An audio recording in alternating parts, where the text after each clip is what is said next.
Hi, it's Kathleen from Bailey Academy, mom of five, homeschooling three of them, ages 9, 12, and 16. Today I'm participating in my first collab with Abby from Rooted in Rest and Jessica from the Waldock Way. So this month they're talking about homeschool mom must-haves.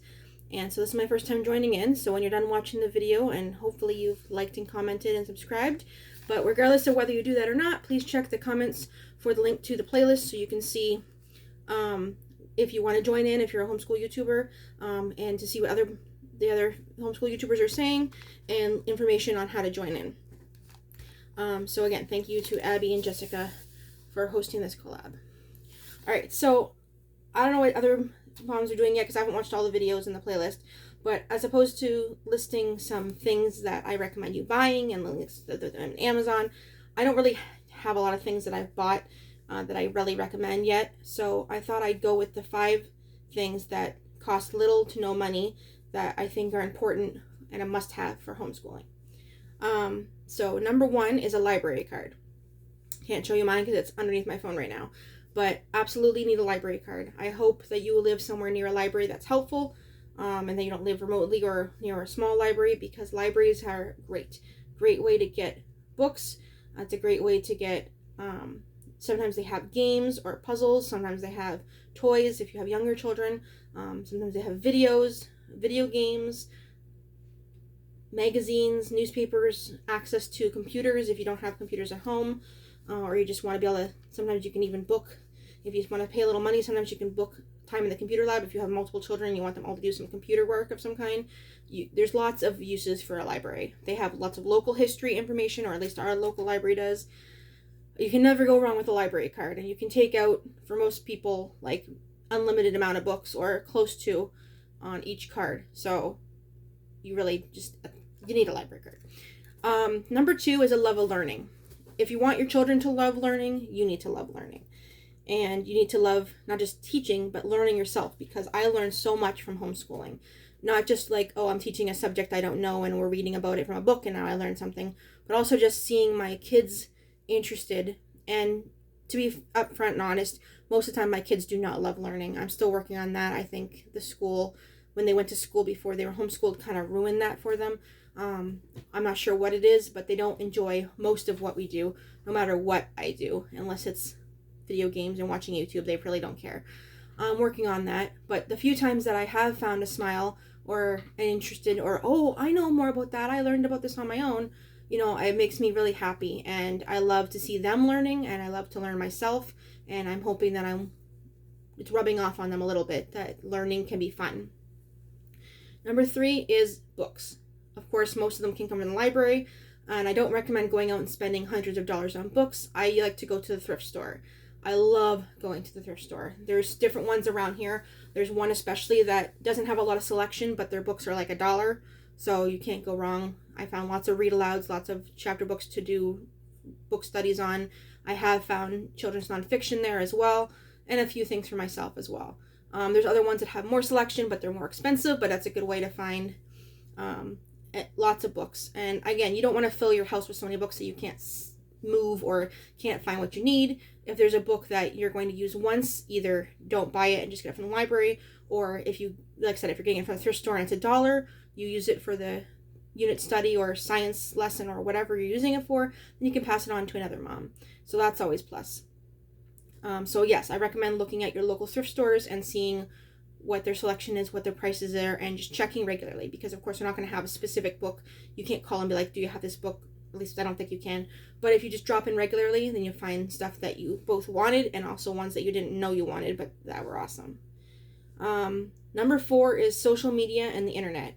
I know obviously people homeschooled before there was the internet. You technically can do it, of course, but we use the internet for everything and social media. I love Facebook groups and for advice and ideas. I love YouTube for watching other homeschool YouTubers and see them, again, their advice, their ideas, flip throughs of curriculums and workbooks so that I can see them before I buy them. But we also use YouTube for watching instructional videos about topics that I couldn't specifically tell you about, but that you can, like we just finished a flight unit, and so we watched a video about how air traffic controllers work. it's not something I know anything about, but we were able to watch that. But also, I also love YouTube, I mean not YouTube, Facebook for the local free groups that I'm a member of. So there's the Buy Nothing groups. You can search for Buy Nothing and the name of your city and see what you can find. But there's other ones too, like I'm in a group for my city that's just for sharing books, one that's just for my neighborhood, one that's for all of my city, and you can find all kinds of free things. I not only found books, but also I've found stuff to make my homeschool, sorry about the camera shaking, to make my homeschool room. So I got, what's it called?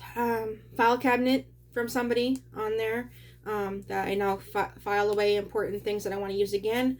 I've found baskets, which I use for our morning basket, side and other baskets for keeping things in to get organized. You can just about find anything, and you can get rid of some of your stuff so that you can declutter, so you can make room for your homeschool, especially if you're having multiple kids and it's getting bigger and bigger. And the last thing I wanted to mention could be called a fiddle box, fidget box, stress box, whatever you want to call it. So I'm actually going to show you. So this is something that would cost a little bit of money. This is just a simple box. It says my daughter's name on it, and this is stuff that she can fiddle with when she's having problems with her ADD. But you don't have to have ADD to use it. Anyone can use it. So it's a squish toy, some Lego, a little tiny puzzle of my daughter from when she was younger, little squishy toys, and other types of squishy toys, and just some random toys and things like that and stuff. This little poppet thing. It's a little dollar store poppet from Christmas. So I started off with that as her little, certainly got a lot of Lego in it now. It had other stuff in it too, but we found that taking out a bin and using it became problematic, and other people wanted to use it too, and some of these things she only wanted to use. So we also have this now. This is our little thing that has pens and pencils and straws in it, but on this side, we have fidget toys that anybody can use.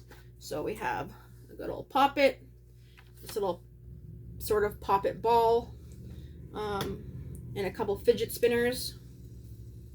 That one, and that one, and this one. Take your pick. Silly putty. This is my older daughter's sparkle ball. As long as we don't harm it, we're allowed to play with it. Little poppet cube thing that I found at Walmart, I think it was. And this little guy from Walmart, stretchy thing. This thing is really dirty, broken up looking, but it's got like little beads, water beads or something in it, and it squeezes so you can see the ball. And a rock of my daughter's is pretty much what's in there. And so anybody's allowed to fidget with them if I'm just talking or explaining something, or if they can fidget with it while they're writing or doing their work. But if they're supposed to be paying attention and they're just getting too sidetracked, then I tell them to put it away. But for the most part, they've got the idea of when it's okay to use the fidgets and when it's not.